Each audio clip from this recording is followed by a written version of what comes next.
अस्सलाम वालेकुम। इमरान याकूब खान साहब के साथ व्यू पॉइंट से मैं हूं ज़ैनब जतोई। नाज़रीन, प्रोग्राम के आगाज़ में बात करेंगे ईरानी वज़ीर ख़ारिजा अब्बास अराग़ची पाकिस्तान आ रहे हैं और इस सारे मामले को प्रोग्राम में डिस्कस करेंगे कि मुज़ाकरात की कितनी पॉसिबिलिटीज़ हैं पाकिस्तान की जानिब से। इस सारे मामले पर अहम रोल प्ले किया गया है। फील्ड मार्शल आसिम मुनीर की जानिब से अब्बास अराग़ची साहब से फ़ोन पर टेलीफोनिक गुफ्तगू हुई और उसके बाद ये ऐलान किया गया। इस सारे मामले पर हम बात करेंगे और प्रोग्राम में साथ ही साथ बात करेंगे सोलर सिस्टम लगवाने वाले सार्फिन के लिए नेपरा से लाइसेंस लेना लाजमी करार दिया गया है। क्या पॉलिसी गवर्नमेंट की जानिब से बनाई गई है, इसको प्रोग्राम में बात करेंगे। नाज़रीन, प्रोग्राम में सबसे पहले बात करेंगे ईरान अमेरिका मुज़ाकरात में एक अहम पेशरफ सामने आई है। ये कहा जा रहा है कि ईरानी वज़ीर ख़ारिजा अब्बास अराग़ची आज उनकी जो आमद है वो इस्लामाबाद मुतवक्की है।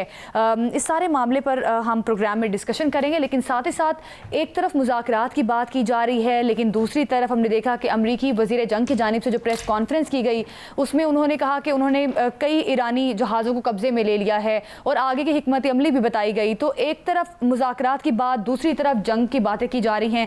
इस सारे मामले पर बात करेंगे। ब्रिगेडियर रिटायर्ड वकार खान दिफाई तज्जिया कार हमारे साथ मौजूद हैं। वकार खान साहब, सबसे पहले बहुत शुक्रिया आपके वक्त का। बहुत अच्छी और खुशाइन बात है कि एक बड़ी अहम पेशरफ्त हुई है। ईरानी डेलीगेशन जो है इस्लामाबाद आ रहा है, उनको पाकिस्तान की जानिब से मनाया गया, जो कि निहायत खुशाइंद है।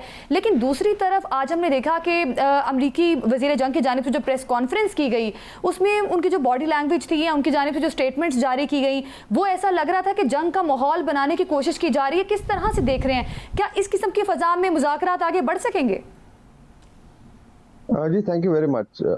आई थिंक अमेरिकन जो है, एक जर्मन टर्म है जुग जुबांग ऑप्शन, यानी चेस में जब आप खेल रहे होते हैं और आप एक ऐसी स्टेज पे पहुंच जाएं कि हर अगली मूव पिछली से बदतर होगी, उसको जुग जुबांग ऑप्शन कहते हैं। और शायद उसमें ट्रैप में फंस गए आके, बिकॉज 3 ऑप्शन है सीधी सीधी कि आप ठीक है आगे बढ़ के लड़ाई कर लें और दोबारा जो है 40 दिन पहले लड़के देख लिया और उसका इम्पैक्ट देख लें। नंबर 2 इज के आप थोड़ा पीछे हट के एक लास्टिंग पीस की तरफ जाएं और सारे मसले हल करें। और तीसरा है स्टेलमेंट, जहाँ पे फंसी हुई है। अच्छा, इसमें होता यही है कि फिर पैरालिसिस बाय एनालिसिस होता है और ये आई थिंक अनप्रेसिडेंट नहीं है। जहाँ लॉन्ग टर्म हॉस्टिलिटी हो, पिछले 47 साल से दुश्मनदारी है, बड़े हार्ड स्टांस हैं, अवाम को कुछ बताया गया दोनों तरफ से, इवन इजराइल, ईरान और अमेरिका में। तो ये एक आई वुड से एक नेचुरल आउटकम है। लेकिन जो डिफेंस एनालिस्ट हैं अमेरिका के, वो खुद कह रहे हैं कि strategically US has lost lot of capital in terms of diplomacy, military power, both the dent हुई है। Same is true for Israel. और ईरानी इस चीज को समझते भी हैं। दूसरी तरफ मैं कहा ईरान में भी कुछ डिट्रैक्टर्स हैं। जो मेरी अपनी असेसमेंट है कि अगर नैरो डाउन हो चुकी हैं चीजें तो उसको आगे मूव करना चाहिए, लेकिन IRGC में कुछ एलिमेंट्स हैं and they should be watchful, because पहले भी जो शातें हुई हैं उसमें इनसाइडर जॉब था। तो क्या इस तरह के डिट्रैक्टर्स पीस को सबोटाज कर सकते हैं?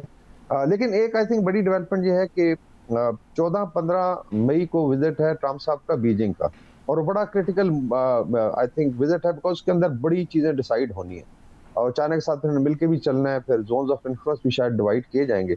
वो अगर ज्यादा प्रोलॉन्ग होती है, ये जो स्टेलमेट है, ये लड़ाई दोबारा शुरू, तो वो सारा सबोटाज हो जाएगा। तो 3 वीक्स का आप देखें, एक टाइम दिया है प्रेसिडेंट ट्रम्प ने सीज फायर का। तो मुझे लगता है कनेक्शन है, आयरन आउट हो गई है कुछ चीजें आगे चल के आई थिंक आपको नजर आएंगी, स्पेशली राष्ट्रपति साहब रशिया भी शायद जाएंगे। ब्रिगेडियर साहब, ये फरमाइएगा कि एक तरफ तो प्रेसिडेंट ट्रंप से जब ये सवाल पूछा गया कि क्या आप कोई एटमी हमला करेंगे ईरान पे, तो उन्होंने कहा कि नहीं, ऐसा उनका कोई इरादा नहीं है। दूसरी तरफ ईरान से ये खबरें आ रही हैं कि वहाँ पे जो एयर डिफेंस सिस्टम है वो अब ऑपरेटिव है और वहाँ पे जो मामला हैं पूरे उस हवाले से हैं। आप क्या समझते हैं? ये तो बात बिल्कुल आपने बजा फरमाई कि इस तरह से, इसी तरह से होता है कि कहा कुछ जाता है, हकीकत में कुछ होता है। लेकिन आपके ख्याल में ये जो मूव्स हैं, और ईरान की तैयारियां भी अपनी जगह पे जारी हैं, अमेरिका भी अपनी हरकतों से बाज नहीं आ रहा, तो फिर आप बतौर एन एक्स आर्मी मैन अपने तजर्बे की रोशनी में क्या समझते हैं? एक्चुअली जो पोस्ट ट्रुथ ईरा है जिसमें हम लोग रह रहे हैं, इसमें ऑनेस्टली एनालिसिस भी काफी मुश्किल है और उससे फर्क भी नहीं पड़ता। देखिए, मेरा तो एक बड़ी बॉटम लाइन रही है कि बाय एंड लार्ज जब पाकिस्तान ने इनिशिएटिव लिया तो लोगों ने समझा पाकिस्तान ने वो ठेका लिया हुआ पीस का। मैं तो बल्कि कह रहा हूँ कि अपना शौक पूरा कर लें, तीनों साइड फिर कर लें, तो I think they will reach at the same place. ये इस्लामाबाद इनको ऑफ रैम्प देगा और मेरे ख्याल में जंग की अगर आप परसेंटेज देखें, अगर 100 में से तो शायद 20% चांस, 80% चांसेस हैं कि चीज़ें बेहतरी की तरफ जाएंगी। बाकी आपने बजा फरमाया कि पब्लिक ओपिनियन है, उसको देखें ना, पोजीशन देखें। एक तरफ ट्रम्प साहब तो सिविलाइजेशन तबाह करने की बात कर रहे थे और अभी खुद नेगेट कर रहे हैं। अच्छा, ये जो इनका स्टाइल ऑफ गवर्नेंस है ये पॉपुलिज्म में हो जाता है कि जैसा मोदी का आपने देखा, पाकिस्तान का था जी गोली खाओ या रोटी खाओ, मतलब लूज फिक्र है। लेकिन ट्रम्प साहब थोड़ा सा इसमें आई थिंक एक्सट्रीम पे हैं, एंड दैट्स व्हाई जब वो स्टेटमेंट आता है तो गेस करना जरा मुश्किल होता है। लेकिन अगर आप पैटर्न देखें जो हो रहा है, उसमें उम्मीद की जा सकती है कि चीजें जाएंगी बेहतरी। इसमें टाइम लगेगा, लेकिन ये 15 दिन जो है वो क्रूशल। अच्छा, लेकिन सर एक यहाँ पे ये भी सवाल पैदा होता है कि ईरान ने जिन जहाज़ों पे कब्ज़ा किया है, तो अगरचे अमेरिका की तरफ से ये कहा गया है कि ये ना अमेरिकी जहाज़ है ना इसराइली, लेकिन ईरान ने जो कब्ज़ा किया उनका दावा है कि ये अमेरिकी जहाज़ हैं। तो ये जो आबनाए हुर्मुज़ है, क्या आप ये नहीं समझते कि इस हवाले से भी दोनों तरफ से जो दावे किए जा रहे हैं और जो दोनों तरफ से जो मूव्स की जा रही हैं वो भी इसी वजह से हैं कि उसको बुनियाद बनाकर अपनी जो पोजीशन है ज़्यादा बेहतर की जाए? ये नेगोशिएशन में वॉर टाइम में ये बकायदा एक फेज है। पहले भी शायद मैं जिक्र किया है कि वॉर स्टॉप की आपने सीज फायर हुआ जो शहबाज शरीफ साहब का इनिशिएटिव था और फिर मार्च से आसमानी था। दूसरी जो है फिर आप जो है बेसिकली प्रेशर टैक्टिक्स है। तीसरा एक ब्लैक मेलिंग फेज है, बकायदा पढ़ाई जाती है। तो व्हाट यू डू इज कि आप मैक्सिमाइज करते हैं अपनी पोजीशन। तो इस बड़ी हार्ड फेज है, लेकिन उस फेज में एंड देन इज आप नेगोशिएटिंग की तरफ जाते हैं, फिर रेटिफिकेशन है। इसके 4-5 फेजेज हैं। तो मेरे ख्याल में वो आपकी बात ठीक है कि दे आर बेसिकली मैक्सिमाइजिंग। बाकी मैंने आपको बताया ना कि पोस्ट ट्रुथ में झूठ जो है या फेक न्यूज है, अभी ऑनेस्टली बड़ा मुश्किल है उसके अंदर से पता करना, बिकॉज वो साफ ईरानी मीडिया से आ रही है, बाकी कुछ अमेरिकन अपना कर रहे हैं। उसमें मेरे ख्याल में वो शिपिंग जो कनेक्टेड है चाहे इजराइल से अमेरिकन इंटरेस्ट या वेस्टर्न इंटरेस्ट के साथ, उनको शायद अगर कोई उनके हाथ लग जाता है तो उसको वो कर रहे होंगे। अदरवाइज अमेरिका ने भी आपने देखा है कि चाइनीज शिप तो गुजर रहे हैं जो प्योर चाइनीज शिप्स हैं फ्लैग, लेकिन लेट्स से अगर ईरानी जहाज चाइना से सामान लेके आ रहा था उसको उन्होंने असॉल्ट भी किया। उसमें भी बड़ी कमेंट्री है कि जितना स्लो मूविंग जहाज था कि सामने से गुजरा, उसने कहा जी आगे मैंने फाड़ लो। वो हो सकता है कुछ जो है। अच्छा सर ये खाली ब्लैकमेलिंग तो नहीं लग रही, अगर सर हम ज़मीनी हकायक। ब्रिगेडियर साहब, जो बारूदी सुरंगों का मामला है उस पे भी ईरान जो है उसका तो ये कहना है कि अभी भी मजीद बारूदी सुरंगें हैं जो वो बिछाई जाएंगी और पूरा अपना रूट पे जो अमल नहीं करेगा उसको नुकसान होगा। लेकिन अमेरिका की तरफ से इसमें भी बड़ा सख्त रिएक्शन है। इस हवाले से आप क्या कहेंगे सर? ये अगर स्ट्रेट ऑफ हॉर्मुज़ देखें तो तकरीबन 35 किलोमीटर है ईरान का टेरिटोरियल वाटर जो है, मतलब अगर 5 to 10 किलोमीटर है, बाकी ओमान के साथ है। तो साउथ वाली साइड तो ओपन है, लेकिन साफ ज़ाहिर है मतलब वहाँ पे अगर माइंस बिछाई गई और लड़ाई में आप कर सकते हैं, आप माइन कर सकते हैं अपने हार्बर्स को, बिकॉज आपको खतरा होता है सॉल्ट का, तो वो इम्पैक्ट करती हैं बिकॉज ये फ्लोट भी करती हैं। ऑल्दो इनको मूरिंग की जाती है, एंकर किया जाता है, लेकिन टाइम दे कैन फ्लोट। तो और उसकी एक माइन का रिकॉर्ड रखा जाता है, बिकॉज कोई अगर डिजास्टर होता है तो जिम्मेदारी है। तो वो आई थिंक उसके अंदर भी अमेरिका कह रहा है कि पहले शुरू में कि हम माइंस साफ करने में मदद भी कर रहे हैं। तो दैट्स वेयर आई फील के उसमें आई थिंक प्रेशर टैक्टिक्स ज्यादा है। फिर कोई हार्ड लाइनर्स हैं दोनों तरफ जो चाहते हैं जी कि उनका, और हार्ड लाइनर्स पे बड़ा इंटरेस्टिंग ये कमेंट है कि पॉलिसी में जब हार्ड लाइनर लेके चलता है मुल्क को, तो अगर डिजास्टर भी हो जाए वो कहेगा जी मैं ठीक था। अच्छा, ये भी होता है जिस तरह से आपने भी बात की कि ब्लैकमेलिंग सदर ट्रम्प करते हैं और ब्लैकमेल करने के लिए प्रेशर टैक्टिक के तौर पे इस किस्म की धमकियां दे रहे हैं, लेकिन आज जो अमेरिकी वज़ीर जंग की प्रेस कॉन्फ्रेंस थी, उनकी जानिब से जो दावे किए जा रहे थे वो एक तरफ, फिर आपको लगता है कि ईरान की जानिब से कोई फ्लेक्सिबिलिटी ईरान की जानिब से दिखाई जाएगी? क्योंकि जाहिर है ईरान भी जवाबी तौर पर जवाब दे रहा है अमेरिका को कि हम भी फिर पूरी दुनिया का इंटरनेट जो है उसको बंद कर देंगे, उसको तबाह कर देंगे। फिर अमेरिका की जानिब से मुख्तलिफ धमकियाँ आ रही हैं। फिर इसराइल जो है वो बड़ी बड़ी धमकियाँ दे रहा है, इसराइल की जानिब से कहा जा रहा है कि ईरान को दोबारा पत्थरों के ज़माने में भेज दिया जाएगा। तो सर किस तरह से आपको लगता है कि कोई बड़ी पेशरफ्त हो सकती है मुज़ाकरात में? ये देखिए पब्लिक ओपिनियन तो दोनों तरफ काफी शिफ्ट कर गया है, वो तो बड़ा मैटर करता है इन मुल्कों में। अमेरिका में आई थिंक ऑलमोस्ट 90% लोग खिलाफ हैं। इसका इसराइल में भी शिफ्ट हुआ। द ओनली थिंग इज कि इसराइल में सेंसरशिप की वजह से खबर नहीं आती, otherwise Netanyahu is being hated. बाकी ज़ायनिस्ट लॉबी आप कह लें उनके 20% हो सकते हैं, बिकॉज इसराइल का अपना काफी सारा नुकसान हुआ है। बाकी इंटरनेट सबमरीन केबल यहाँ से गुजरती है पूरे गल्फ की, और उसको कोई काट दे तो मतलब it can disrupt entire system जो है। तो ये मेरे ख्याल में प्रेशर टैक्टिक ज्यादा है।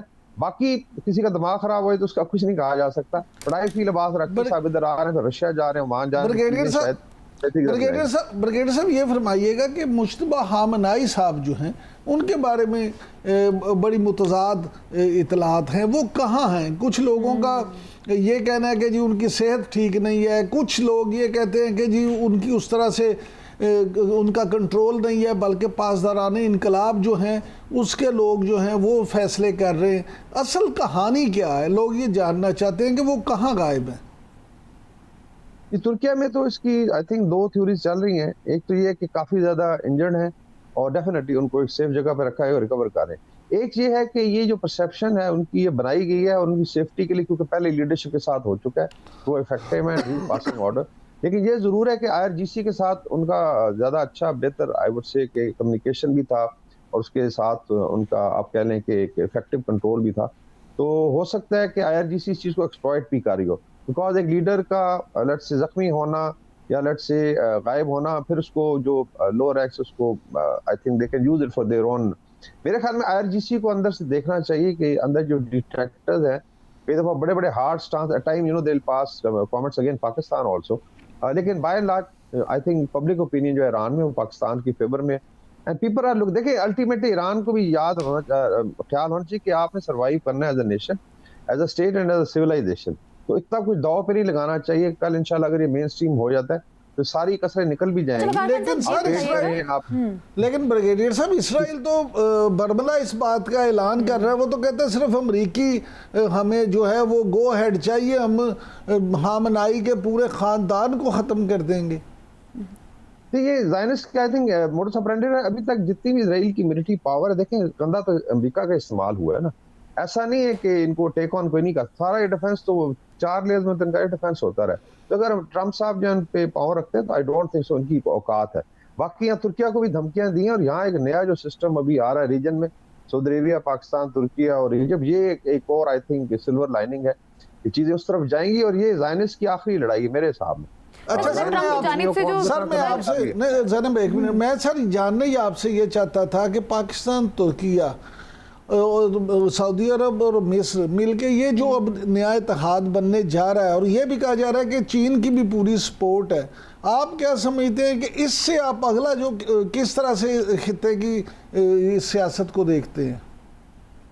आई थिंक यही सिल्वर लाइनिंग, बल्कि इस सारे शर में से जो खैर यही निकला है, क्योंकि एक जेन्युइन रियलाइजेशन इन चारों मुल्कों में भी और अभी आहिस्ता से आप देखेंगे कतर में, शायद UAE को भी एहसास हो कि इंडिया और इसराइल के साथ टो करना वो फायदा नहीं हुआ। तो ultimately everybody will join it, लेकिन मेनली ये चार जिसको स्टेप कहते हैं, Saudi Arabia, Türkiye, Egypt and Pakistan, ये इंशाल्लाह नई अलायंस है। It is not against anybody, लेकिन ये अभी बदमाशी नहीं होने देंगे। So that is the bottom line कि आप जो है अभी बाहर से इंटरवेयर करें, they can look after potential. 48 crore की आबादी है टोटल, पाकिस्तान की न्यूक्लियर पावर, मिलिट्री पावर है, सऊदी अरेबिया का फाइनेंशियल प्रोविस है, तुर्किया की टेक्नोलॉजी और एक डिप्लोमेटिक आई थिंक उनका ग्लोबल स्टेचर है, ये बड़े जबरदस्त डिप्लोमेट, और इजिप्ट की फिर ह्यूमन रिसोर्स पोजीशनिंग है स्वेज कनाल। ये अगर इकट्ठा होता है तो ये वैसे ही सुपर पावर है इस इलाके की, और इंशाल्लाह ताला आप देखेंगे चीजें सिर्फ जाएंगी, बिकॉज इसके अलावा कोई ऑप्शन नहीं है। जितना मर्जी पहले टोक करते रहे अमेरिका को और इसराइल को, उसका नुकसान हुआ है, that is became a sense of insecurity, उसके ज्यादा नुकसानात हुए हैं। और शायद एक स्टेज पे ईरान भी इसमें आ जाए, अगर मेन स्ट्रीम हो जाए तो जस्ट इमेजिन, आपको जरूरत नहीं किसी चीज, कोई झगड़ा नहीं होगा और ये खित्ता बहुत तेजी से डेवलप भी करेगा, and that will really become जिसको मुस्लिम नेटो कहते हैं, नॉट अगेंस्ट एनीबॉडी लेकिन फॉर डिफेंसिव पर्पस। वकार खान साहब, सदर ट्रंप तो कह रहे हैं कि उनको तो किसी किस्म का कोई नुकसान नहीं हुआ, और उनकी जानिब से तो ये दावा किया जा रहा है कि 70 से 75% जो अहदाफ हैं वो हासिल कर चुके हैं, लेकिन उसके बावजूद कुछ तब्दीलियाँ की जा रही हैं। हमने देखा कि अमरीकी आर्मी चीफ को तब्दील किया गया, फिर अब अमरीकी जो बहरिया के वजीर हैं उनको तब्दील कर दिया गया। तो फिर ये तब्दीलियाँ क्यों की जा रही हैं अगर तो उनको जंग में बरतरी हासिल है? ये ओवरऑल असेसमेंट उनकी अपनी जो डिफेंस एनालिस्ट हैं वो ये कह रहे हैं कि अमेरिका हैज लॉस्ट स्ट्रेटेजिकली, और ये 34 हैं सिविलियन और फौजी हायर जो रैंक्स आप कह लें फारिग किए गए, कुछ लड़ाई से पहले, कुछ लड़ाई के दौरान, और अभी जैसा आपने सेक्रेटरी ऑफ नेवी की बात की है, वजीर नेवी जो है, और बड़ी इंपॉर्टेंट, बिकॉज वहाँ पे डिस्कोर्स हो रहा था, वहाँ पे बात नहीं मानी जा रही थी। पीट हेग्सेथ ने बहुत ज्यादा खराब किया, clash between civilian and military also. तो ये इंडिकेट करता है, दैट्स व्हाई आई से कि जुग-ज़बांग ऑप्शन में फंसे हुए कि आप अगली हर मूव जो है पिछले से खराब होगी, तो दे हैव टू रियलाइज कि इधर से पुल आउट करें। मेरे ख्याल में ट्रम्प साहब प्रिवेल करेंगे, रिटोरिक देखें चलता रहेगा, इतने बड़े क्लेम्स करके आप स्केल डाउन करेंगे तो बड़ा फिर पब्लिक ओपिनियन देखे ना, फिर लोग जूते मारेंगे आपको जी कि आपने लड़ाई क्यों की है। That's where it is now becoming, Netanyahu की लड़ाई थी, एप्स्टीन फाइल से ड्रिवन थी, और आपने जाके इतना बड़ा पंगा ले लिया है और अभी आपको वहां से निकलना मुश्किल हो रहा है। लेकिन अल्टीमेटली इंशाल्लाह Pakistan will provide them the off ramp. ये आप लिख लें। लेकिन सर ये जो मामला है इस पे आप देखेंगे अमेरिकी जो बड़े सीनियर सियासतदान हैं, जॉन कैरी जैसे लोग, वो भी अब तो खुल के ट्रंप के बारे में अपनी राय का इजहार कर रहे हैं और इनको तनकीद का निशाना बना रहे हैं। बल्कि जॉन कैरी ने तो ये भी कहा है कि माजी में 3 दफ़ा अमेरिका को ये कहा गया, अमेरिकी सदूर को, कि आप ईरान पे हमला कर दें, लेकिन उन्होंने नहीं बात मानी। लेकिन ये ट्रंप जो है इन्होंने ये बात मान ली और अमेरिका को आज ये दिन देखना पड़ रहा है। इसलिए कि आपकी स्ट्रेटजी गलत देखें। हम शुरू में भी एनालिसिस करते हैं कि अगर एक मेजर, हालांकि रैंक छोटा नहीं होता मेजर का, एक मेजर को बिठा दें और एक सेक्शन ऑफिसर ने फॉरेन ऑफिस को, ये पॉलिसी बनाए अमेरिका की, they could have done better. Because ये सारी देखें, डेमोक्रेट्स को पागल नहीं है कि जब भी बात होती थी ईरान की जोग्राफिकल पोजीशन, फिर उसकी जो मैन पावर थी, उसका मिसाइल पावर, ये तो हमने भी कैलकुलेट किया था, बड़ा मसला। फिर his ability to shut strait of Hormuz, हम डे 1 से कह रहे हैं लड़ाई से 10 दिन पहले कि ये करेगा, तो इनको नजर नहीं आया। इस मीन्स कि ये लड़ाई किसी और मोटिवेशन से हुई थी, स्ट्रेटजी इसमें कम थी, चीजें नजर आ रही थी, एंड दे थॉट, परसेप्शंस थी ना कि जी रिजीम चेंज होएगी 4 दिन में, वो सारी चीजें उल्टी पड़ गई हैं। मुझे लग रहा है इसराइल और अमेरिका में रिजीम चेंज हो जाएगा, इस तरीके से चीजें चल रही हैं। हो सकता है ट्रंप साहब कांग्रेस का भी इलेक्शन हारे, रिपब्लिकन पार्टी, और फिर प्रेशर आ जाएगा, फिर आप रिजाइन करें। लेकिन आई डोंट नो वहां तक चीजें जाती हैं, बट ये कि सारी स्ट्रेटजी इनकी उल्टी पड़ी है। फिर ईरान एक नया वॉरफेयर का तरीका बताया दुनिया को, एक मिडिल पावर किस तरह के सुपर पावर को टक्कर सकती है। तो ये आई थिंक ये बहुत बड़े उनके शौक्स हैं, जो अमेरिकन मिलिट्री प्रेस्टीज को बहुत ज्यादा धक्का लगा है। जस्ट इमेजिन रशियन और चाइनीज अभी क्या सोच रहे हो, एक मिडिल पावर ने आगे से आपको कंटेस्ट किया, सर्वाइव भी कर लिया और अभी आपको बिल्कुल बराबरी की सतह पे ले आए। तो this they have to think over it, और I am sure John Kerry साहब पर सही कह रहे हैं कि ये इल एडवाइस थी और ये गलत आई थिंक उन्होंने जंग जो स्टार्ट की थी। बिल्कुल सर, बज़ाहिर ऐसा लगता है कि अमेरिका ने अभी तक वो 46 साल जो ईरान की हिस्ट्री है अभी तक कुछ सीखा नहीं है, कि ईरान पर सैंक्शंस भी लगा लिए, असैसिनेशंस भी हुए, अल्टीमेटम्स भी दे दिए, लेकिन अभी तक शायद अमेरिका उस तरह से ईरान को समझ नहीं सका, इस वजह से बड़ी गलतियाँ की गई हैं। बहुत शुक्रिया आपका, वकार खान साहब हमारे साथ मौजूद थे, इस सारे मामले पर हमें बता रहे थे। अभी वक्त हुआ एक शॉर्ट ब्रेक का, ब्रेक के बाद बात करेंगे आबना हुर्मुज़ में बढ़ती कशीदगी, क्या जंग बंदी को बरकरार रखना मुमकिन रहेगा, इस पर बात होगी, हमारे साथ ही रहिएगा।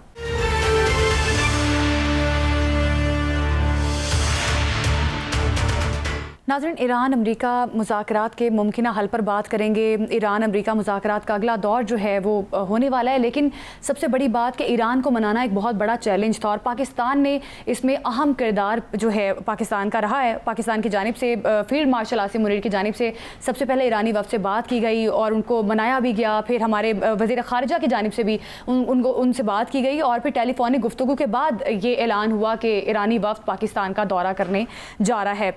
इस सारे मामले पर बात करेंगे, इसकी पॉसिबिलिटीज़ पर बात करेंगे। जावेद मलिक साबिक सफ़ीर हमारे साथ मौजूद हैं। जावेद मलिक साहब, बहुत शुक्रिया आपके वक्त का। किस तरह से देख रहे हैं, पाकिस्तान की जानिब से पहले टेलीफोनिक गुफ्तगू की गई फील्ड मार्शल आसिम मुनीर साहब की जानिब से, फिर उसके बाद ईरानी वफ़द की जानिब से ये ऐलान किया गया, क्या लगता है आपको, क्या गारंटीज़ पाकिस्तान की जानिब से दी गई हैं, क्या समझते हैं आप? जी बिल्कुल ज़हर साहब, आप देखिए पाकिस्तान की जो सफारती तारीख़ है मेरी नज़र में ये एक हमारी सफारती तारीख़ का एक सुनहरा दौर है। जिस तरह से हमने पाकिस्तान को, जो कि अनफॉर्चुनेटली पाकिस्तान ग्लोबल डिप्लोमेसी के अंदर हमेशा एक तरह से पेरीफेरी में या आउटस्कर्ट्स में नज़र आता था, लेकिन अब हम देख रहे हैं कि पूरी दुनिया जहाँ पे ग्लोबल डिप्लोमेसी हो रही है उसके बिल्कुल सेंटर स्टेज पे पाकिस्तान है। बल्कि पाकिस्तान वो ब्रिज है, वो पुल का किरदार अदा कर रहा है जो दो मुख्तलिफ आरा रखने वाली एक सुपर पावर और एक ईरान के दरमियान अपना एक मुस्बत सफारती मज़ाकरात के का मेज़बान भी है, मीडिएटर भी है। और आप जानती हैं कि ये, मैं समझता हूँ कि ये तब मुमकिन हुआ जब पाकिस्तान की रिलेशनशिप जो थी वो अमेरिका के साथ किसी हद तक, इमरान साहब जानते हैं, हम सख्त मोरी का शिकार रहती थी। लेकिन field marshal general Asim Munir साहब का जो लंच हुआ वाशिंगटन में, उसके बाद एक यकायक तब्दीली आई। पाकिस्तान और अमेरिका के दरमियान जो है वो एक बहुत मुस्बत वाइड रेंजिंग रिलेशनशिप जो वो डेवलप हुई।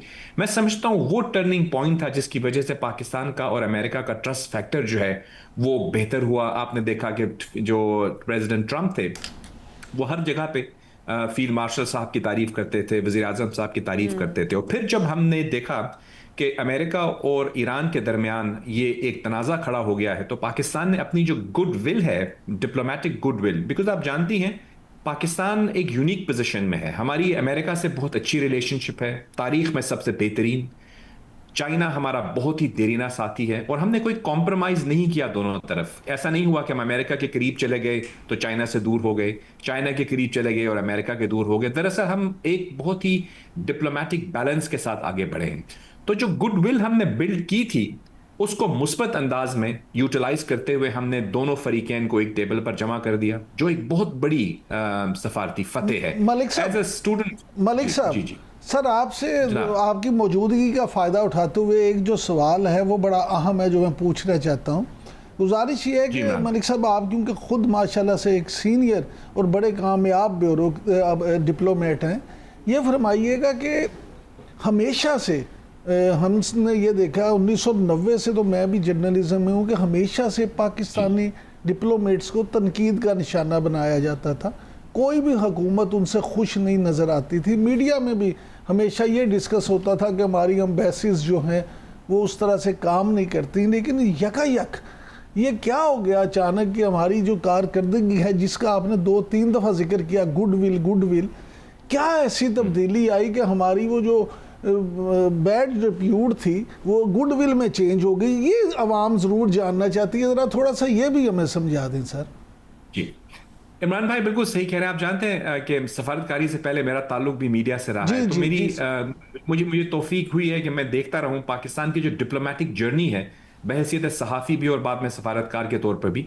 आपने सही कहा कि हमारे यहाँ तनकीद हुआ करती थी, लेकिन मैं आपको ये बताऊं कि हमारी जो फॉरेन ऑफिस की टीम है वो बहुत ही हुनरमंद लोग हैं, बहुत ही मेहनत करने वाले लोग हैं। ऑफ कोर्स परफेक्ट कोई नहीं होता, उन पर खामियां भी होंगी, लेकिन मैं आपको ये बताता चलूं कि जो पॉलिटिकल लीडरशिप होती है ये बहुत अहमियत की हामिल होती है। आपकी जब पॉलिटिकल लीडरशिप जो है वो मुस्बत अंदाज में चल रही है, और आप क्योंकि एक बड़े सीनियर सहाफ़ी हैं, आप जानते हैं हमें हमेशा ये बताया जाता था कि हम सिविल और अस्करी क़यादत एक पेज पे हैं, लेकिन हमें भी समझ में आ जाती थी कि ये एक गालिबन मुहावरतन कहा जा रहा है। इस दफ़ा मेरी नज़र में हमारी जमहूरी तारीख हो या हमारी सफारती तारीख हो, जो आपने पूछा ना कि क्या बदला है, मुझे ये लग रहा है कि फर्स्ट टाइम हम एक पेज पे आए हैं। हमारी सियासी और अस्करी क़यादत वाकई एक पेज पर मुल्क की मफाद के लिए काम कर रही है, और जब उन्होंने ऐसे काम करना शुरू किया है तो एक ऐसी लीडरशिप फराहम हुई है कि हमारी वही फॉरेन ऑफिस की टीम जो है वो ज्यादा एफिशिएंट नजर आ रही है, बिकॉज़ उनको एक अच्छी लीडरशिप मिली है। अच्छा मलिक साहब, ये भी खबरें आ रही हैं कि अब्बास इराकची साहब के साथ साथ एक और बहुत अहम शख्सियत जो है उसकी भी यहाँ पे इस्लामाबाद में आमद मुतवक्को है। इराकची साहब खुद भी माशाल्लाह से बड़े अहम हैं। वो शख्सियत कौन सी हो सकती है? अब ये तो क्योंकि आप जैसे बाखबर लोग बता सकते हैं, लेकिन मैं आपको ये बताता चलूं कि जो भी शख्सियत वहां पे आ रही है वो अहम है, और बल्कि मैं आपको ये भी बताता चलूं कि अमेरिका से भी कुछ लोग वहां पे आए हुए हैं। दरअसल इसकी एक चीज मैं आपको अपनी जो मेरी नज़र में है, देखिए जो मुज़ाकरात का पहला दौर, अभी कुछ लोग कहते हैं कि वो बेनतीजा रहा, लेकिन मेरी नज़र में वो बहुत प्रोडक्टिव रहा था। उससे बहुत ज़्यादा जो ट्रस्ट फैक्टर था वो डेवलप हुआ दोनों साइड्स के दरमियान। लेकिन क्योंकि एक पेचीदा मसला था, 50 साल पुराना, तो एक सेशन में तो वो हल नहीं होना था। लेकिन जब वो सेशन बर्खास्त हुआ, वो लोग चले गए, तो ये ना समझा जाए कि कहीं मुज़ाकरात ही रुक गए थे। मुज़ाकरात जो बल्कि मेरी नज़र में और ज़्यादा तेज हुए उसके बाद, लेकिन एक फ़र्क था, वो मीडिया ग्लेयर में नहीं थे, पसे पर्दा हो रहे थे, बिकॉज़ मसला पेचीदा है कि इसको मेरी नज़र में, आप खुद माशाल्लाह एक सहाफ़ी हैं ज़ैनब साहिबा भी, देखिए कुछ चीज़ें ऐसी होती हैं, हम सब की एपिटाइट बहुत बड़ी है माशाल्लाह, चैनल्स भी हैं, सोशल मीडिया भी, हम चाहते हैं हमें ब्रेकिंग न्यूज़ मिले, लेकिन ये बहुत ही सेंसिटिव और टेक्निकल मसला है। एक फैसले की वजह से लाखों जानों का ज़या भी हो सकता है, उनको बचाया भी जा सकता है। न्यूक्लियर की बात हो रही है, मिसाइल्स की बात हो रही है, यानी एक आप ये समझ सकते हैं कि सुपर पावर के साथ आप जब नेगोशिएट करते हैं तो वो आसान नहीं होता। तो ज़रूरी नहीं है कि हर चीज़ मीडिया की ग्लेयर में हो, वो पसे पर्दा हो रही होती हैं। लेकिन अभी जो मुज़ाकरात हो रहे हैं दूसरे, अभी मैं समझता हूँ राजी साहब के आने के बाद अमेरिका से भी कुछ ऐसे टेक्निकल लोग आए हैं, बिकॉज इमरान भाई आप जानते हैं कि जो न्यूक्लियर का इशू है ये बहुत ही पेचीदा और टेक्निकल है, यानी इससे मिलिट्री इंफॉर्मेशन और आपको बहुत सारा नॉलेज चाहिए। सियासी लोग ऑफ कोर्स पॉलिटिकल होते हैं, जेडी वैंस बहुत बड़ी एक शख्सियत है अमेरिका की, लेकिन अगर ये कहा जाए कि वो न्यूक्लियर साइंस को समझते हैं, ये सही नहीं होगा और होना भी नहीं चाहिए। पॉलिटिकल लीडर है वो, उन्हें तो एक्सपर्ट्स चाहिए जो उनको एडवाइस करते हैं। हर जगह ऐसा होता है। अभी जो ये लग रहा है कि इनके एक्सपर्ट्स के दरमियान मजीद जो है कुछ इशूज जिन पे कहीं पे यूरेनियम की अफजाइश की बात होती है या उनकी जो यूरेनियम किस हद तक वो स्टॉक पाइल कर सकते हैं, इस पे कुछ जो गल्फ ऑफ अंडरस्टैंडिंग है उसको जब पुर कर लिया जाएगा तो फिर मुझे लगता है कि पहले सेशन के बारे में जिस तरह से आप बात करें, यूरेनियम अफसोदगी के हवाले से भी बात हुई, फिर ये भी कहा गया ईरानी वज़ीर ख़ारिजा अब्बास अराग़ची की जानिब से कि हमारे मुज़ाकरात जो है वो काफ़ी हद तक कामयाब हो गए हैं, हम लोग बिल्कुल सेटलमेंट के करीब थे, लेकिन फिर वही बात हुई कि उस तरह से नहीं आगे बढ़ सके, लेकिन उन मुज़ाकरात को नाकाम भी नहीं किया कहा गया। अब दूसरा सेशन ज़ाहिर है शुरू होने जा रहा है, ईरानी वफ़द को मनाया गया पाकिस्तान की जानिब से बाकायदा तौर पर। क्या लगता है आपको, कितने इम्कानात हैं 36 से 48 घंटों में समझते हैं कि सारी चीज़ें फाइनलाइज हो जाएंगी? क्योंकि कई अमरीकी रिपोर्ट्स आ भी रही थी कि काफ़ी हद तक 90% ड्राफ्ट जो है वो फाइनल हो चुका है, तो इस बारे में आपकी क्या राय है? और मलिक साहब, इसमें एक बात ये भी पॉइंट ऐड कर लें कि ख़ास तौर पे प्रेसिडेंट ट्रंप की तरफ से जो इस बात का भी एतराफ़ किया जा रहा है कि पाकिस्तान इन मुज़ाकरात में कलीदी किरदार अदा कर रहा है, तो ये भी बात जो है इसको भी ज़रा इसमें साथ शामिल कर दें। बिल्कुल, देखिए पाकिस्तान के करीबी किरदार के दो बहुत मैं समझता हूं कि ठोस सबूत नजर आते हैं आपको। देखिए, जब हमने देखा कि ये जंग शुरू थी और वहां पे कहा गया था कि एक तहजीब को मिटा दिया जाएगा, उस मोड़ से पाकिस्तान की कामयाब सफारतकारी की वजह से हमने एक सीज फायर हासिल किया। ये सीज फायर जो था वो कहने को शायद सीज फायर लगता है आसान बात है, बहुत मुश्किल था, बहुत पेचीदा था। उसको जब उसका वक्त खत्म होने वाला था उस दफा एक दफा दोबारा पाकिस्तान ने कामयाब सफारतकारी की, और अब आप जानते हैं कि प्रेसिडेंट डोनाल्ड ट्रंप ने खुद अपनी ट्रूथ सोशल पोस्ट में लिखा कि on the request of the prime minister of Pakistan and the field marshal I am extending the ceasefire. फिर लेबनान का सीज फायर भी पाकिस्तान ने निगोशिएट करवाया। अब देखिए, ये बहुत बड़ी अचीवमेंट है। कोई भी तालिबे इल्म होगा अगर सफारतकारी का, वो आपको बताएगा कि ये एक मास्टर क्लास ऑफ डिप्लोमेसी है। ये बहुत बड़ी अचीवमेंट है, बिकॉज इससे आपको वो ब्रीदिंग स्पेस मिल रहा है कि दोनों साइड्स आपस में बैठ के मुज़ाकरात कर सकें। बिकॉज ऑल्टरनेटिव क्या है? जंग शुरू करने, जंग शुरू करने से किसका फायदा है? अमेरिका का भी नहीं है और ईरान का भी नहीं है। दूसरा, आपने ये कहा कि दूसरा दौर मुज़ाकरात का है। देखिए, ये जो थोड़ा सा डिले हुआ है, मैं जानता हूं कुछ लोग जो थे वो ये समझ रहे थे कि ये डिले गालिबन मनफी है, लेकिन मेरी नज़र में मनफी नहीं है, ये मुस्बत है। क्योंकि देखिए, वो जो पेचीदगियां जब तक हल नहीं होंगी तो मुज़ाकरात का जो सेशन बाज़ाब्ता तौर पर होना है राउंड 2, उसको मुनक्किद करने का मकसद नहीं रहता। क्योंकि उन्होंने देखा कि फर्स्ट राउंड के बाद मुज़ाकरात पसे पर्दा होते रहे, पाकिस्तान एक पुल का किरदार अदा करता रहा बिटवीन तेहरान एंड वाशिंगटन, और अब जब ये मसाइल का हल हो जाएगा तो फिर इंशाअल्लाह इनकी मीटिंग जो होगी उसके बाद एक मुअस्सर एग्रीमेंट भी सामने आ जाएगा। बिकॉज लोगों की एक्सपेक्टेशन है कि अगर दूसरा राउंड हो तो उसके बाद फिर ऐसा ना हो कि फिर दोबारा से तातुल आ जाए। तो ये कोशिश अगर 2-4 दिन आगे चला जाता है और मामला तय पा जाने के बाद वो लोग मिलते हैं, और ये भी मुमकिन है कि जेडी वैंस आए, यह भी मुमकिन है कि प्रेसिडेंट ट्रंप खुद आ जाएं। बिकॉज देखिए, प्रेसिडेंट ट्रंप की शख्सियत से जो लोग वाकिफ हैं, प्रेसिडेंट ऑफ यूएस हैं, लेकिन उससे पहले वो मीडिया में भी रहे हैं। उन्होंने ऑब्वियसली वो एक प्रोग्राम होस्ट करते थे अप्रेंटिस के नाम से, एक बहुत कामयाब बिजनेसमैन है। उनको आप पसंद करें या ना करें, वो एक बहुत कदावर शख्सियत है अमेरिका की पूरी सोशल, बिजनेस और पॉलिटिकल लाइफ के। तो वो जब कोई भी मीडिया का इतना बड़ा, जिसको वो ये कह रहे हैं डील ऑफ द सेंचुरी होगा, तो यकीनन वो चाहेंगे कि वो उसके सेंटर में हों। तो अगर ये मामला तय कर लिए जाते हैं तो ऐन मुमकिन है कि वो खुद आएं, और मैं समझता हूं वो इस न सिर्फ खित्ते के लिए बल्कि इस दुनिया के लिए एक अहम तरीन संग मील होगा जब ईरान और अमेरिका के दरमियान मामला तय पा जाएंगे। इसमें वक्त लगेगा, लेकिन वो कहते हैं कि वो वक्त लगा लें, लेकिन अल्टीमेट गोल जो है वो एक देर पा अमन होना चाहिए। और मेरी नज़र में जिस तरह से सिंसियरली पाकिस्तान कोशिश कर रहा है, और मैं तो ये भी कहूंगा दोनों अतराफ से ये विलिंगनेस है, क्योंकि ऑल्टरनेटिव क्या है इमरान भाई? ऑल्टरनेटिव क्या है? जंग में वापस जंग शुरू कर दें, उससे तो कोई मसले का हल नहीं होगा। तो हल यही है कि आपस में अमन को कायम किया जाए। उसमें कुछ वक्त लग जाए अगर, तो लगने दें। बिल्कुल, पहले दौर में जो कॉम्प्लिकेशंस रहीं, पहले टेबल टॉक, उनको दूर करने की इस दौर में कोशिश की जाएगी। बहुत शुक्रिया आपका जावेद मलिक, साबिक सफ़ीर हमारे साथ मौजूद थे, इस मामले पर हमें बता रहे थे। अभी वक्त हुआ एक शॉर्ट ब्रेक का, ब्रेक के बाद बात करेंगे क्या पुराने सोलर सार्फिन के लिए भी नेपरा लाइसेंस लेना ज़रूरी होगा, इस पर बात करेंगे। Stay with us.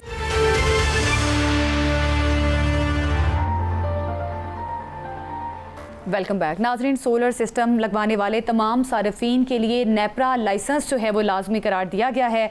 क्या नया टैक्स सिस्टम जो है वो नाफिज किया गया है, किन सार्फिन पर यह लागू होगा, इस सारे मामले पर बात करते हैं। Doctor Khalid Walid, solar energy expert हमारे साथ मौजूद है। डॉक्टर खालिद वलीद साहब, बहुत शुक्रिया आपके वक्त का। इस नए सिस्टम, इस नए लाइसेंस सिस्टम के हवाले से बताइएगा, किन सार्फिन पर आयद होगा और क्या इसकी पॉलिसी आगे होने जा रही है? जी बहुत शुक्रिया। देखिए, फरवरी में हुकूमत ने जो पुराना नेट मीटरिंग का निज़ाम था उसको चेंज करके प्रोज्यूमर रेगुलेशन के नाम से एक नया रेगुलेशन जो है वो निकाला था। उसमें शुरू में तो ये था कि जो जो एग्जिस्टिंग कंज्यूमर्स हैं उनका भी बायबैक रेट कम कर दिया गया, उनके लिए उसको नेट मीटरिंग से नेट बिलिंग पे कर दिया गया, लेकिन बाद में उसको चेंज करके जो नए कंज्यूमर्स हैं उनके लिए ये नया सिस्टम रखा गया। तो अभी भी जो नए नेट मीटर्ड या जिनको आप ग्रिड के साथ कनेक्टेड कंज्यूमर्स कहते हैं उनके लिए ये सिस्टम है कि उनको नेपरा से एक लाइसेंस लेना होगा। इससे पहले जो रेगुलेशन था उसमें 25 किलोवाट से जो ज्यादा के कंज्यूमर्स थे उनको लिए ये जरूरी था कि वो नेपरा से या डिस्ट्रीब्यूशन कंपनी से लाइसेंस लें, लेकिन अब सभी को लेना होगा और उसकी जो प्राइस है, कीमत है, वो किलोवाट के हिसाब से है। हर किलोवाट पे आपको 1000 रुपया देना होगा। 10 किलोवाट का अगर आप सिस्टम लगाते हैं नेट मीटर्ड या ग्रिड के साथ कनेक्टेड, तो उसके लिए आपको 10,000 रुपया जो है वो देना होगा।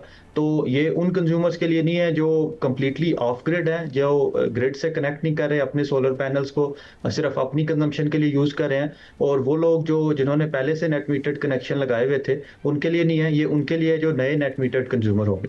अच्छा सर, ये फरमाइएगा कि ये जो खबरें आ रही हैं कि नए कनेक्शन के लिए स्मार्ट मीटर जो है वो लाजमी करार दे दिया गया, और 3 फेज सार्फिन के लिए तो ये कहा जा रहा है कि हुकूमत ने फैसला कर दिया कि उन सब को जो है ये स्मार्ट मीटर जो है ये 3 फेज मीटर को स्मार्ट मीटर में तब्दील कर दिया जाएगा। आप क्या समझते हैं इससे क्या आप समझते हैं रिकवरी में बेहतरी आएगी और जो लाइन लॉसेस हैं वो कम होंगे? जी बिल्कुल, आप ठीक कह रहे हैं। हुकूमत का प्लान यही है, शायद सभी कंज्यूमर्स को स्मार्ट मीटर्स, जिसको आप एडवांस मीटरिंग इंफ्रास्ट्रक्चर कहते हैं, AMI मीटर्स, उस पर कन्वर्ट किया जा रहा है। उसका सबसे जो बुनियादी काम है वो यही है कि आपकी बड़ा कंटिन्यूअस और एक शफाफ ट्रांसपेरेंट तरीके के साथ कलेक्शन रिकवरी हो सकती है। लेकिन हुकूमत के ऑब्जेक्टिव्स ज़रा डिफरेंट है इसके लिए। हमारा पाकिस्तान में जो बिलिंग सिस्टम है वो एक यूनिफॉर्म बिलिंग है। आप जो है वो उसको डायनामिक प्राइसिंग नहीं कर सकते। डायनामिक प्राइसिंग का मतलब है कि अगर आपके सिस्टम में बिजली सरप्लस में है तो बिजली की कीमत कम हो, जैसे यूरोपियन इकोनॉमीज में होता है। अगर बिजली जो है वो डेफिसिट में है, आपको महंगे पावर प्लांट चलाने पड़े हैं, तो यूनिट जो है वो महंगा हो जाए। इससे पहले सिर्फ बिलों के पीछे लिखा आता था कि पीक आवर में आपको इलेक्ट्रिसिटी नहीं यूज करनी, अगर करेंगे तो ज्यादा होगा, लेकिन वो चूंकि मेजर करने का कोई तरीका नहीं था। अब ये जो स्मार्ट मीटर्स या एडवांस मीटरिंग इंफ्रास्ट्रक्चर है, इसके थ्रू आपकी आवरली प्राइसिंग जो है वो की जा सकेगी। हुकूमत इसको चाहे तो रिकवरी रेशो बढ़ाने के लिए यूज कर सकती है, या फिर इसको अपना जो टैरिफ का मॉडल है उसको चेंज कर सकते हैं कि अगर दिन के औकात में सोलर जो है वो ज्यादा है, सरप्लस है, तो आप बिजली सस्ती कर दें, और रात के औकात में जब बिजली डेफिसिट में जाती है, ग्रिड आप इससे ज्यादा लोग यूज कर रहे होते हैं, तो उसको महंगा कर दिया जाए। इससे प्राइस सिग्नल दिए जाते हैं ताकि आप बैटरी इंस्टॉल कर लें और उस टाइम पे बेच सकें। अच्छा डॉक्टर साहब, मैं वापस जरा लाइसेंस वाले इशू पे ही आऊँगा। बहुत सारे लोगों को ये खदशात हैं कि ये लाइसेंस की जो नई शर्त लगाई गई है इससे जो है करप्शन में इजाफा होगा। पहले एक आदमी, गरीब आदमी, कमेटी डाल के या किसी तरह से पैसे जमा करके अगर 5 वाट का एक कनेक्शन सोलर लगवाना चाहता है तो अब उसको ये लाइसेंस भी लेना पड़ेगा, दफ्तरों के चक्कर लगाने पड़ेंगे, वहाँ बाहर एजेंट बैठ जाएंगे, एक नया खेल शुरू हो जाएगा। क्या आप नहीं समझते कि जो आम सारिफ है उसकी ख्वारी में इससे इजाफा होगा? देखें, इससे पहले भी लाइसेंस लेना पड़ता था। लाइसेंस से मुराद आपको रजिस्टर करना पड़ता था, वो डिस्ट्रीब्यूशन कंपनीज के लेवल पे था। ये नेपरा में चला गया। करप्शन तो शायद चूंकि एक सिस्टम ऐसा है कि कहीं ना कहीं कोई ना कोई लकूना जो है वो मौजूद रहता है, लेकिन मुझे लगता है कि जो नेपरा के पास जाने से नेपरा के बोझ में इजाफा हो जाएगा कि अगर पूरे मुल्क के जो एप्लीकेशंस हैं वो नेपरा के पास जा रही हैं लाइसेंसिंग के लिए, तो वो प्रोसेस कहीं स्लो ना हो जाए।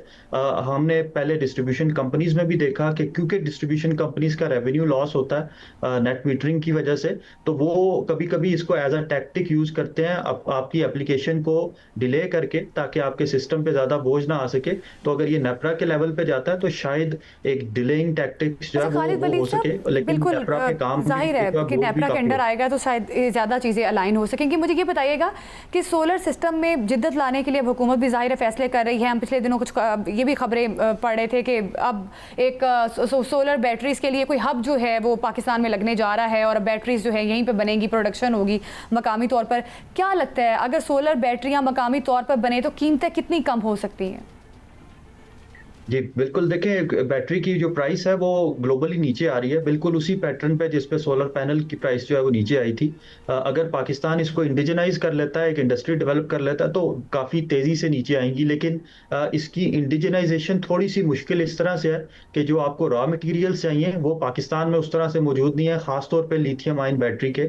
लेकिन अगर आप सोडियम आयन बैटरीज की तरफ जाते हैं, उसके लिए आपको NaCl जो आपका टेबल सॉल्ट है उसकी खेवड़ा में आपके पास दुनिया के दूसरे बड़े ज़खायर हैं। तो अगर आप एक पॉलिसी शिफ्ट लाते हैं और उसको टेक्नोलॉजी के साथ लिंक करते हैं, तो फिर आपको ये देखना होगा कि इंडिजिनसली कौन से रिसोर्सेज अवेलेबल हैं। अगर आप अपना लेवल ऑफ नॉलेज जाने बगैर या लेवल ऑफ रिसोर्सेज जाने बगैर कोई एक पॉलिसी एकदम से ले आएंगे इंडिजिनाइज करने की, तो वो शायद compete नहीं कर पाएंगे। तीसरी चीज़ हो सकती है कि चाइनीज़ कंपनीज को आप रीलोकेट कर लें अपने स्पेशल इकोनॉमिक जोन्स में जो CPEC फेज़ 1 में बने थे।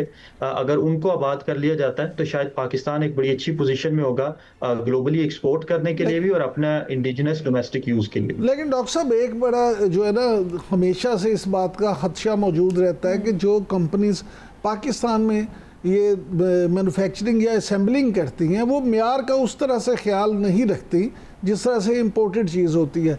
तो क्या आप समझते हैं कि इन बैटरियों में या सोलर पैनल्स में इस चीज़ का ख्याल रखा जाएगा और वही म्यार जो है वो कायम किया जाए जो म्यार चाइना से आता है? बिल्कुल, ये दोनों चीज़ें ऐसी हैं, ख़ासतौर पे बैटरीज कि जिसमें कंपटीशन का लेवल टू प्रोंग्ड है। पहला आपको इनपुट्स पे और कॉस्ट पे compete करना पड़ता है, दूसरा आपको क्वालिटी पे compete करना पड़ता है। और क्वालिटी की जब मैं बात कर रहा हूँ तो सेफ्टी सबसे बड़ा कंसर्न है क्वालिटी में बैटरीज को लेके। अगर एक बैटरी एक्सप्लोड होती है तो आपका पूरे का पूरा जो सिस्टम है वो जो प्रोडक्शन फैसिलिटी है उसको जो है वो बैन भी किया जा सकता है। तो इस चीज़ को देखते हुए पाकिस्तान को वाकई अपने जो स्टैंडर्ड्स हैं उसको ग्लोबल लेवल पे रखना होगा। इसीलिए अगर एक टेक्नोलॉजी ट्रांसफर या आपकी जो रीलोकेशन ऑफ चाइनीज मैन्युफैक्चरर इन पाकिस्तान है वो होती है, और वो मैन्युफैक्चरर्स चूंकि इकोनॉमीज ऑफ स्केल पे हैं, उनकी क्वालिटी भी ज़्यादा अच्छी है और वो हैंड होल्डिंग करते हैं हमारे डोमेस्टिक कंपनीज की, तो फिर जाके पाकिस्तान एक असेंबलर से मैन्युफैक्चरर की तरफ जो है वो एक एफिशिएंटली जो है वो सफ़र तय कर लेगा। लेकिन अगेन पाकिस्तान में अगर पिछले 2 साल सोलर पैनल के साल थे तो अगले 2, 3, 4 साल जो है वो बैटरी के साल होंगे। और अगर मुल्क के ग्रिड ने बचना है तब भी आपको बैटरीज इंस्टॉल करवानी है, तो हुकूमत को चाहिए कि इंसेंटिवाइज करें ना सिर्फ प्रोडक्शन फैसिलिटीज़ को बल्कि कंज्यूमर्स को भी, ताकि वो दिन का जो सोलर है उसको स्टोर कर लें रात के टाइम पे और रात पे ग्रिड पे बोझ ना बने। इस तरह से आप एक इंटीग्रेटेड प्लानिंग की तरफ जा सकते हैं। सर, आपके ख्याल में क्या प्लानिंग की जा सकती है? जिस तरह से ईरान अमेरिका जंग के बाद सोलर का डिमांड जो है वो ज़्यादा बढ़ा है, हमने देखा है, और किस तरह से आप समझते हैं कि जो बड़ा एनर्जी सोर्स बन गया है सोलर इस वक्त दुनिया में, किस तरह से इसमें जिद्दत लाई जा सकती है? क्या स्टेप्स आप समझते हैं कि गवर्नमेंट को लेने चाहिए? वज़ीर-ए-आज़म शहबाज शरीफ ने भी इस चीज़ की हौसला अफजाई की है कि हमें बैटरीज जो हैं उसकी प्रोडक्शन पाकिस्तान में करनी चाहिए और इस किस्म के जो स्टेप्स हैं वो लेने चाहिए। आपके ख्याल में क्या पॉलिसीज जो हैं वो इस मामले पर बनाई जा सकती हैं ताकि इस टाइम फ़ायदा उठाया जा सके? देखिए, सबसे पहली चीज़ कि जो आपके नेट मीटरिंग इंसेंटिव्स थे उनको वापस लेके आया जाए, ताकि वो लोग जो अब अफोर्ड कर सकते हैं सोलर पैनल्स को, खासतौर पे मिडिल क्लास और लोअर मिडिल क्लास, वो ज़्यादा से ज़्यादा सोलर पैनल्स की तरफ जाएं और ग्रिड के साथ कनेक्टेड रहें। दूसरी चीज़ ये कि IMF के साथ जो आपने एग्रीमेंट साइन किया हुआ है उसके अंदर आप जो क्लाइमेट लेवी आप पेट्रोलियम लेवी का पैसा लेते हैं, क्लाइमेट लेवी का, उसको रिसाइकल करें फॉर दोज जो अफोर्ड नहीं कर सकते सोलर पैनल्स। वो पैसा, वो रेवेन्यू उसके लिए रिसाइकल करें। इससे ये होगा कि आप अगर प्रोटेक्टेड कंज्यूमर्स को सोलर पैनल्स दे देते हैं तो आप IMF के कहने पे जब 2027 में सब्सिडी वापस ले रहे होंगे तो ये कंज्यूमर्स उस तरह से बोझ नहीं बनेंगे सिस्टम पे, और आप उस सब्सिडी के पैसे को भी फिर से रिसाइकल कर सकते हैं। तो अगर इस तरह से प्लानिंग करते हैं कि आपकी ministry of finance, ministry of power division renewable energy को एज अ सोल्यूशन देख के चलती है और उसको अपनी इकोनॉमी के साथ लिंक करती है, सब्सिडीज को कम करने के लिए यूज करती है, तो शायद ये जो अभी पावर डिवीजन जिसको एक प्रॉब्लम की सूरत में देख रहा है सोलर पैनल्स को और आपकी डिस्ट्रीब्यूटेड जनरेशन को, एक सोल्यूशन के तौर पे देखने लगेगा। तो अगर इस तरह से long term, medium term plan बनते हैं तो शायद पाकिस्तान एक अच्छा फाइनेंशियली सर्वाइव कर पाएगा इस चीज़। बिल्कुल, अगर long term, medium term planning की तो यकीनी तौर पर पाकिस्तान जो है अच्छे से सर्वाइव कर सकता है। बहुत शुक्रिया आपका डॉक्टर खालिद वलीद, हमारे साथ मौजूद है इस मामले पर हमें बताते रहे। नाज़रीन, इसी के साथ प्रोग्राम से दीजिए हमें इजाज़त। कल फिर मुलाकात होगी। अल्लाह हाफ़िज़।